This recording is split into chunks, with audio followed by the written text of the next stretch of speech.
guy he was, so I'll certainly follow in his footsteps. One of the things that I love about this collection is that people come in to an exhibition like this and they think, oh, I love children's books, oh, I love Dr. Seuss. And yes, we get to explore that element of Dr. Seuss's career, but he had a multifaceted career beginning well before he wrote his first children's book.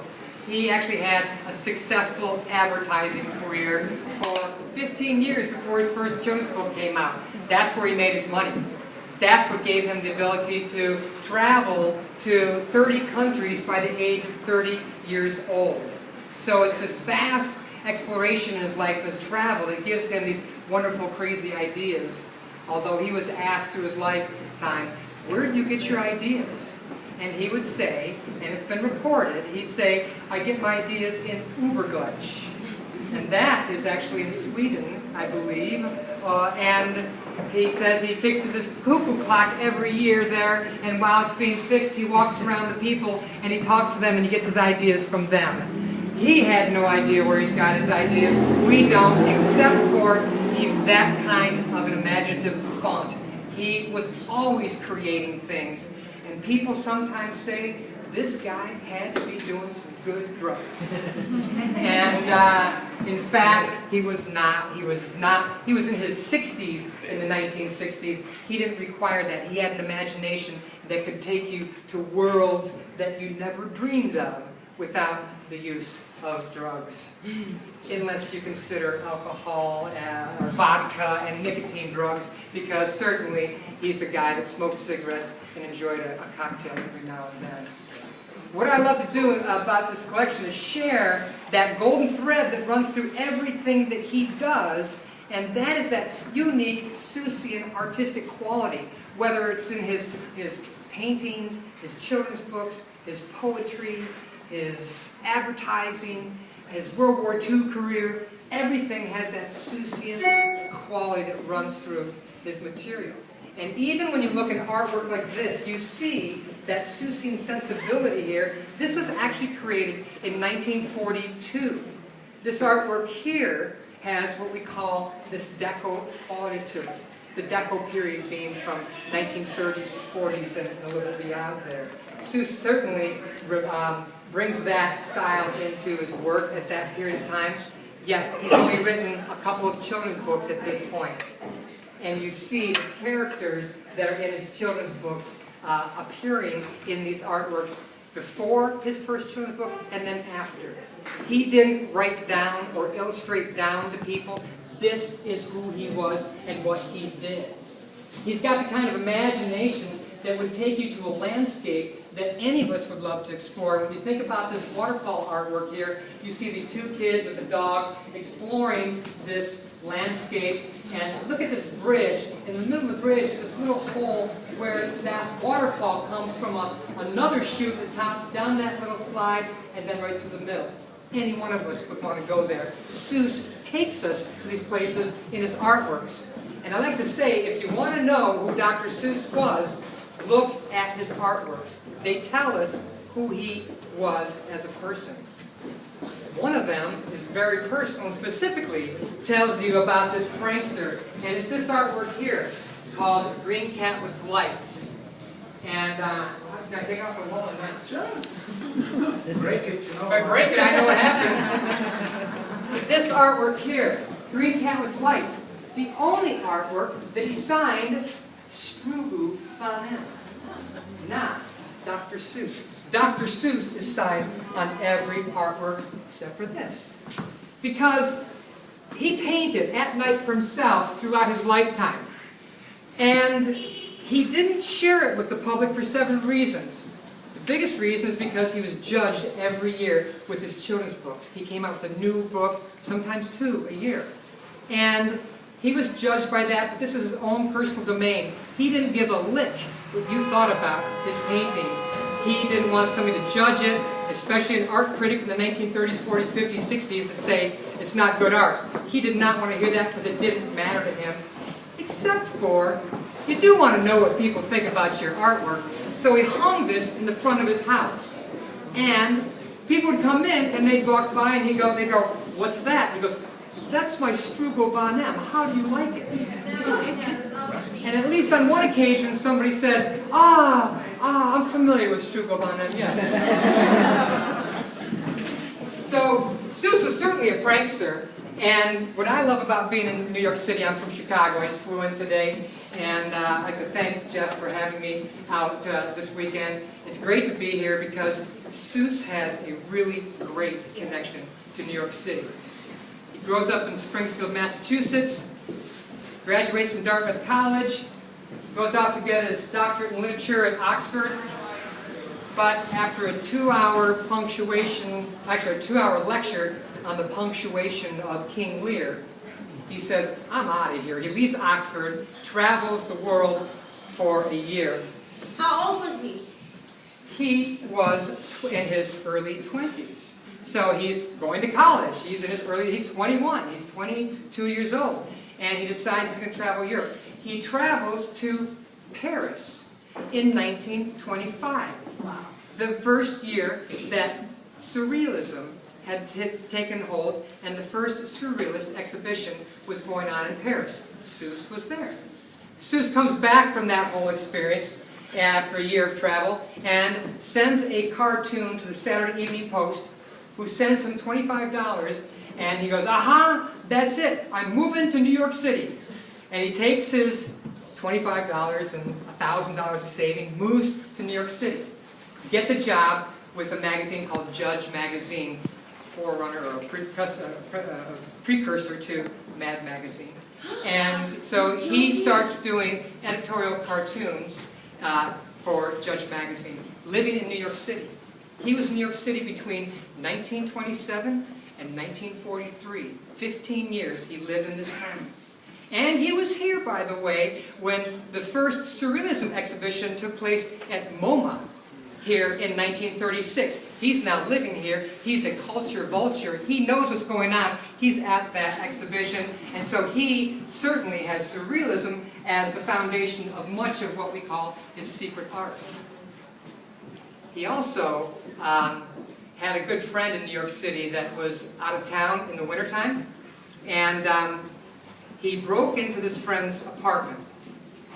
And he goes in there and he fills up his bathtub with hot water.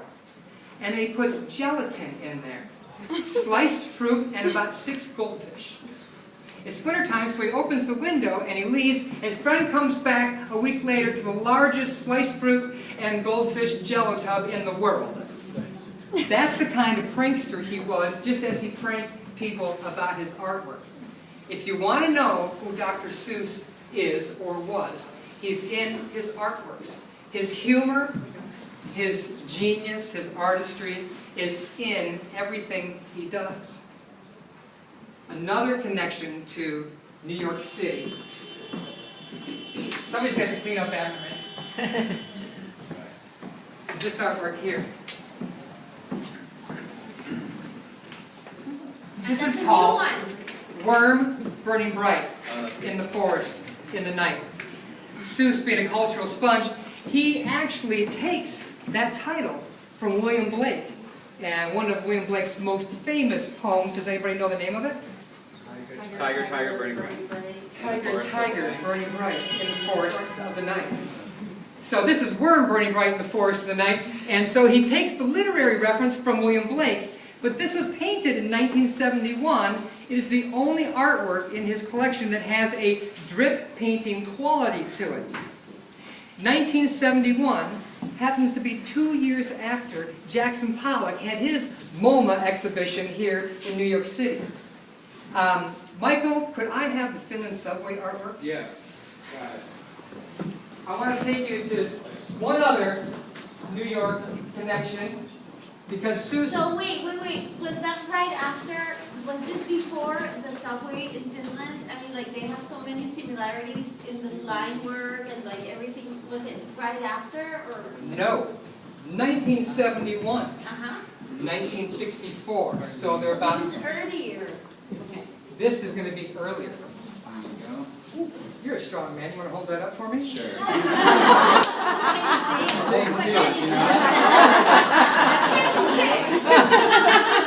This And if you can hum a few bars, I'll go right into this.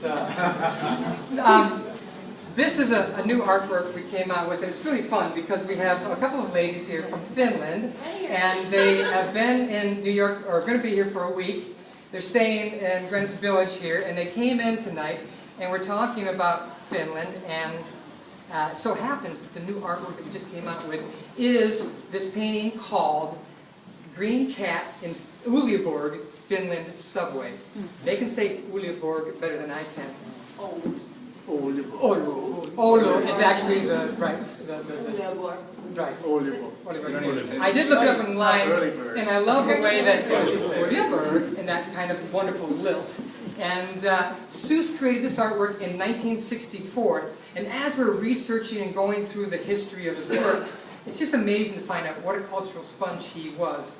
And he has this direct influence from another exhibition here at MoMA in 1960. 16 Americans, Robert Rauschenberg, Jasper Johns, Ellsworth Kelly, and Frank Stella were 4 of the 16 artists in that exhibition.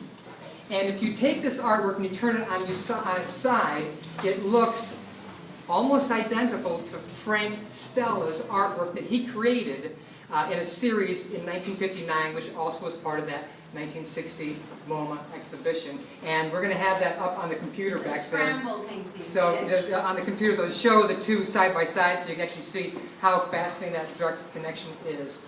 And thank you guys. I want you to hold that all night. But Green Cat in Uleåborg, Finland subway. So Seuss said about that artwork, this is as close as I get to serious painting. And that made us wonder, what was serious painting considered during that time frame? And when you look into it, in the 1960s, the American modernism movement, headed by some of these key figures, including Stella and Jasper Johns and others. So what I love is that people come into an exhibition like this and are thinking Cat in the Hat and Yertle the Turtle, which is, they're here. And that's a really wonderful, important part of his oeuvre and his career. But you also discover this fascinating art history background, and in many cases you have stories that you didn't expect. And I'll mention one more of those, and then I'll see if there's any questions. In the early 1930s, Seuss's father was a zookeeper in Springfield. Actually, he was the superintendent of the zoos. And he would bring horns and beaks and antlers home from deceased animals at the zoo. And then Ted Geisel takes those animals and he decides, I'm going to make what he thinks they would want to be reincarnated as. But wait a minute, I have a question before you... Sorry, To the woman in the black. I know. So, because I wonder, because he has all these amazing stories and everything, and like, obviously his father worked here when he was little. I mean, how long ago in his life? Like, he already had this perception of animals and things that he was already elaborating in his head, you know? Besides going to college. Did his father work in the zoo before he went to college, or? So the time frame is that as a kid, he went to, he actually was going to the zoo as a kid, like any of us that lived within blocks of the zoo. He lived within blocks of the zoo, so he went there as a kid. It wasn't until he was in his early 20s that his father became the superintendent, and all of a sudden he's getting beaks and horns and antlers and turtle shells and sawfish beaks, and he's getting these instruments at that time, and he takes them, and 10 years later, in New York City, he has a cramped apartment, and he actually takes those beaks and horns and he makes his collection of unorthodox taxidermy. And in my opinion, that is the gem of the collection. That is the three-dimensional realization of Seuss's imagination. And it's quite unlike anything you've ever seen. And people come into an exhibit like this, and you do see the Cat in the Hat, and Sneetches, and the Grinch, and the Yertle the Turtle, and Hop on Pop. But when you go over and you see that wall of taxidermy, it's a little bit mind-boggling to connect that with the rest of his body of work. This here, did anybody see on Antiques Roadshow, by the way, this sculpture here was on Antiques Roadshow, and I met the guy whose mother bought that at a garage sale. It's called Kangaroo Bird.